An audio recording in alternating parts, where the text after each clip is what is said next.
I post 2 times a week on Monday and Thursday at 6 p.m. Eastern Time. I recommend using headphones if you would like to hear the gentle mic brushing. Now let's get right to tonight's case. Tonight we are traveling to California. Shout out to all my friends in California. So we are going to be covering the 2013 case of Bryce Laspisa. So let's get started with some background on Bryce. He was born on April 30th, 1994, to his parents Karen and Michael Laspisa in Springfield, Illinois, and he was an only child. He was very talented when it came to art, and he was also said to be very happy and charming and made friends very easily. He was well liked.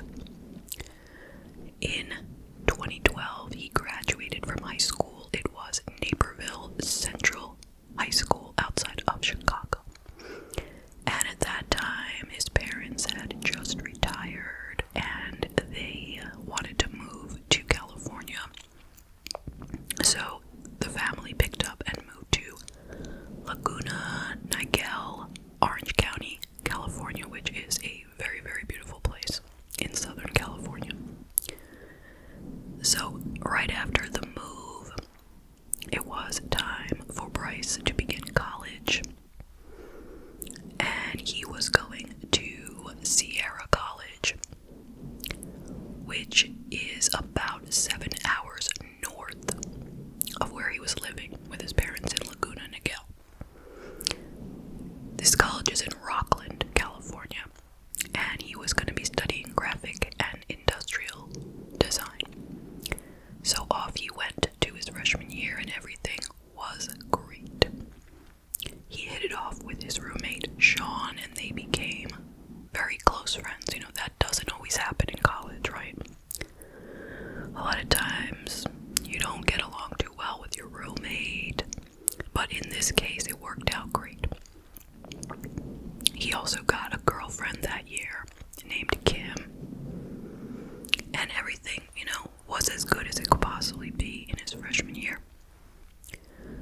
So at the end of the year, he went home to his parents' house for the summer, and he had a good summer with them. Nothing strange, nothing alarming was going on. His mood was good, and he told everyone he was looking forward to returning for his sophomore year at Sierra College. It seemed as if Bryce was heading in the right direction in life, and his future was looking bright. So Bryce returned for his sophomore year. He was 19 years old, and he headed up there 2 weeks before classes started, you know, to get settled and everything. And he was excited, you know, he was renewed from the summer, and he was happy. His mother described phone calls she had with him as being very normal. You know, the typical thing. He was happy his classes had started and his social life was going fine. But apparently things took an unexpected turn, and nobody really knows why. So Sean, his roommate, and Kim, his girlfriend, noticed a lot of changes in his behavior. He was becoming withdrawn and erratic and depressed. He had admitted to Kim that he was using Vyvanse, which is an amphetamine generally prescribed to treat ADHD. It's something similar to Adderall. He was not prescribed this by anyone, and he did not have ADHD. So it's not clear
nowhere, on August 27th, he broke up with Kim through a text message saying that she'd be, quote, better off without him, end quote. And he also sent an unusual text to Sean, which said, "I love you, bro. Seriously, you are the best person I've ever met. You saved my soul." Like, that's an odd text to receive out of nowhere from someone who doesn't usually write things like that. And the same day, he gave Sean his Xbox, the one that he used to play video games all night. He gave it to Sean. And he gave Sean his diamond earrings that his mother had given him as a gift. He took them out of his ears and gave them to Sean. "Here, I want you to have my diamond earrings." That's very troublesome behavior. Now, the next day, August 28th, Sean called Bryce's mother, Karen, because he had noticed that Bryce had been awake for 2 to 3 days straight, no sleep. So he told Karen that he was very worried about Bryce. And later that same night, before Karen could even get around to calling Bryce to talk about it, Bryce called her. He was over at Kim's house, Kim, his girlfriend, the one that he had broken up with on text. Well, he had gone over there for some reason, I don't know, maybe to further discuss the breakup. And so he was calling to tell his mother that Kim had taken away his car keys. She wouldn't let him have his car keys. And he wanted his mother to tell Kim to give back the keys. So he said she took them away because they were having a fight and she was upset that he had broken up with her. It was nothing more than that. Although Kim got on the phone and said she was worried about him, that he didn't seem safe to drive for whatever reason, just his behavior was not normal. But Bryce insisted that he was fine. He was just going to drive to his apartment and go to sleep, and there wasn't going to be a problem. So his mom said, "Do you want me to fly up there?" Because, by the way, it was 7 hours away, okay? So she can't just drive over in half an hour, So she asked, "Do you want me to fly up there and help you with whatever, is something wrong?" And he said, no, do not do it. There's something I need to talk to you about. So do not come here. I'm going to talk to you about it tomorrow. Don't come here before we speak. What he actually said was, quote, "I have a lot to talk to you about," end quote. So his mom got on the phone with Kim and said, "Give him back his keys. He's alright. He's just going to go home and go to sleep. It's fine." So she gave him the keys and he left, and that was 11:30 p.m. on the 28th of August. So at 1 a.m. on the 29th, so about an hour and a half later, Bryce called his mom to say he was okay. And she assumed he was calling from his apartment. And she said, "Okay, great." And they hung up. But later, records would show he was not at his apartment at all. He was actually on the road at a location about an hour south of his school when he called. He had never gone to his apartment after leaving Kim's home at all. Now, 10 hours later, also on the 29th, at 11 a.m., Bryce's parents got a notification that Bryce had used their roadside assistance on his car. So they looked into it to find out, who had he actually gotten service from, and it was a service station in Buttonwillow, California, which just 3 hours north of Bryce's parents' home. So the place was called Castro Tire and Gas, and they spoke to the owner, a man by the name of Christian. So he explained that he had brought some gasoline, 3 gallons of gasoline, to Bryce at a truck stop there in Buttonwillow, because obviously Bryce's car had run out of gas.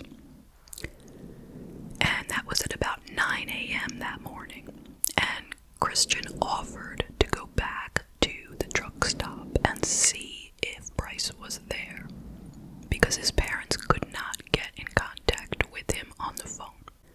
So his parents were like, yes, please, can you do us that favor?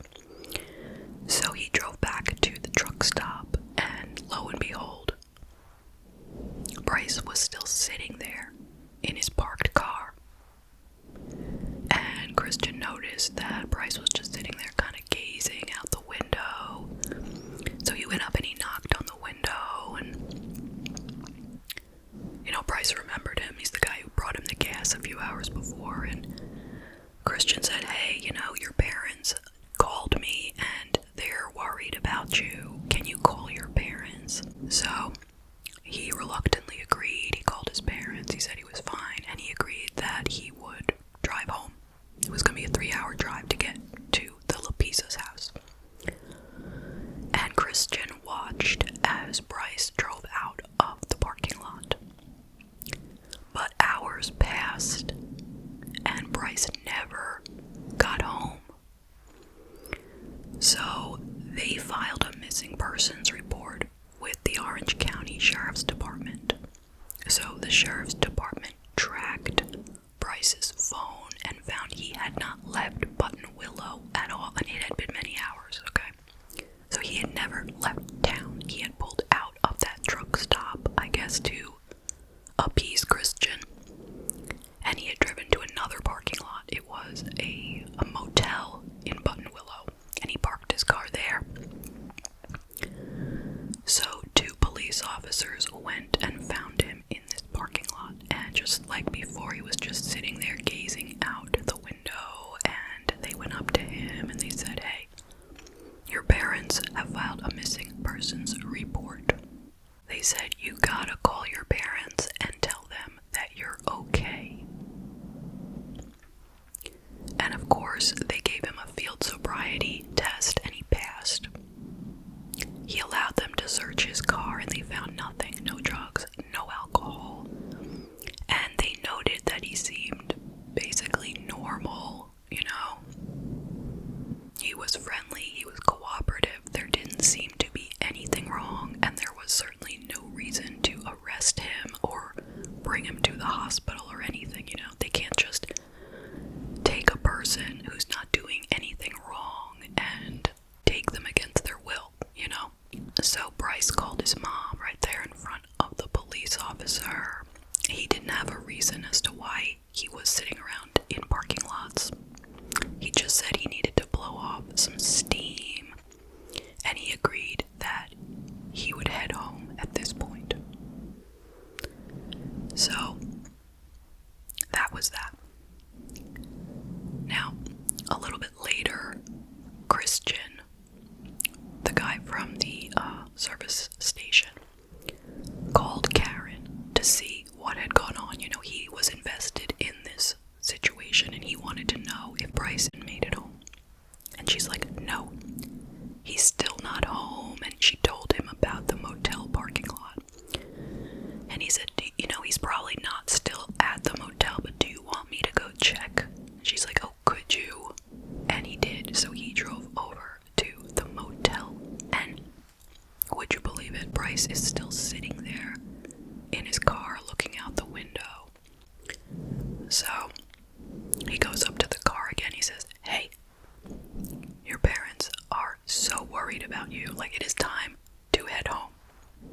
And Christian called up Karen and said, okay, yes, he's at this motel. I'm gonna follow him out of here and make sure he's on his way, okay?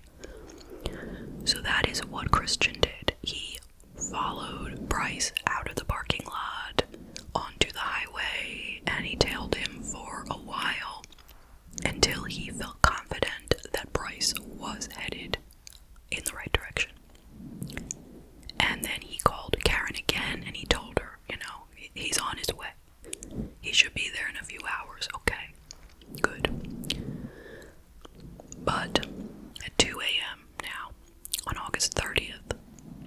Bryce called his mother one more time. He said he was too tired to drive anymore, and he was gonna pull off and take a nap. So, she's like, alright, if you're tired, yeah, do that. And then come right home. Sadly, 6 hours after that phone call, at 8 a.m. on August 30th, a California Highway Patrol officer came to the door of the Laspisa home to say that they had found Bryce's car. It was crashed and abandoned near Castic Lake, which is about 2 hours north of the Laspisa's home. The rear window had been shattered, and his phone, laptop, and wallet were still in the car, but there was no trace of him whatsoever. They had found surveillance footage that showed him at 2:15 a.m., so a little bit after he had spoken with his mother saying he was going to take a nap. He did not go and take a nap. Instead, he had been seen driving up a hill. The hill right above where his car was later found, so he was driving up a hill. Then the footage didn't see him again for about 2 hours. And then he was seen at 4:29 a.m. driving back up that hill again. So there was no other cameras to capture anything other than him driving up the hill. So apparently what it seemed was that when he'd reached the top of the hill that second time, he had accelerated at the top and purposely driven over the cliff and landed down below on the road where his car was found. The car had tumbled 15 feet down the hill and landed on the passenger side off of Main Ramp Road, just 100 feet from Lake Hughes Road. And he was nowhere to be found. There was a little bit of blood in the car, but not a lot. It seemed that he had used some kind of tool to break out of the back window and crawl out. I guess he was somehow trapped in the car, and that was the only way he could get out. And then from that point, he had disappeared. Divers had dredged Castic Lake and did not find him. Police dogs tracked his scent across a bridge to a nearby truck stop where the trail went cold. And that was about it. There was nothing, no evidence, no body, no nothing ever found. So the case was never really closed. But of course, there are a number of theories as to what could have happened to him. It is possible that his use of drugs and alcohol caused a psychotic break, or withdrawal from the Vyvanse caused sudden depression, or lack of sleep for so long had led to psychosis. It is believed that driving his car purposely over a cliff like he did was a failed suicide attempt. And when he was still alive after the crash, he had possibly crawled out of the car and gone and taken his life elsewhere, and his body was just never found. Or he could have escaped the vehicle and then met with foul play at the truck stop. Or some would say that he purposely did this so that he could go and, start a new life, and people would just assume he had died and he could just start fresh. There's always that theory in all of these cases, although it never seems very likely. His mother said, quote, "I'll never give up hope, but it's really difficult. It's gut-wrenching every day not knowing. It's a living nightmare." End quote. The National Center for Missing and Exploited Children has released age-progressed images of Bryce, and of course they urge anyone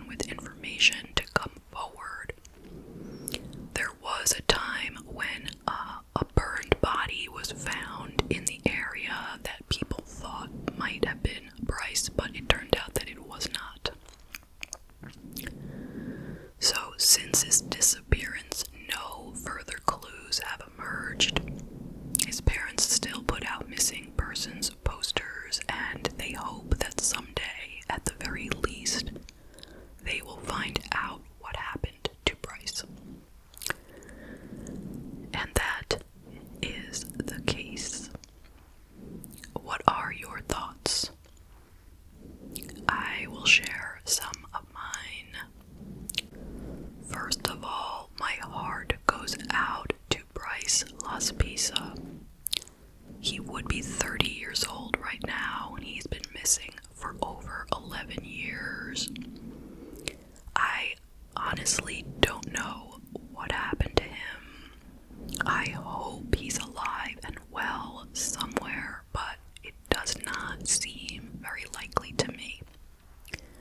I feel awful for his family. They have no idea what's happened to their only son. They did not see this coming at all. Everything seemed like it was going so well up until like the last couple of days, as far as they were concerned. And yet he told his mother that he had something important to tell her about. And up till this day, nobody has a clue what that is. Like, what was going on? What led to this? How did this happen? Nobody knows. So what do I think happened? If I had to guess, I would definitely say that he took his life. The going over the cliff was a suicide attempt.